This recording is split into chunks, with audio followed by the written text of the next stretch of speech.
ده‌ها عائله در ولایت ننگرهار افغانستان که خانه‌هایشان بر اثر حمله‌های هوایی پاکستان ویران شده است، روز 4 مارس در خیمه‌ها جابجا شدند، ولی نگرانیشان این است که شرایط خوبی برای زیستن ندارند. بدبختی شب پنجشنبه پس از نماز تراویح آغاز شد.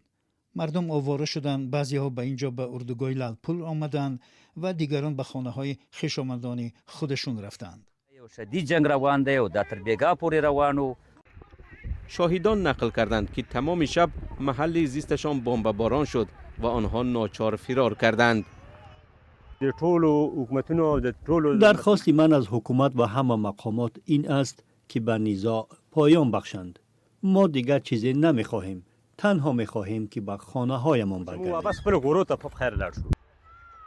تنش‌ها میان پاکستان و افغانستان در پی حمله‌های هوایی اسلام آباد به شهرهای بزرگ افغانستان اوج گرفت و رابطه‌های ناخوب دو کشور همسایه را پرتنش‌تر کرد. اسلام آباد ادعا دارد که به خاطر محو گروه‌های مسلح که از خاک افغانستان به پاکستان حمله می‌کنند به چند نقطه در کشور همسایه ضربه زد. حکومت طالبان میگوید گروه‌های مسلح مخالف حکومت پاکستان را به خاک افغانستان راه نداده است. مناقشه میان پاکستان و افغانستان در حال است که با حمله امریکا و اسرائیل به ایران در منطقه جنگی بزرگتر سر زده است.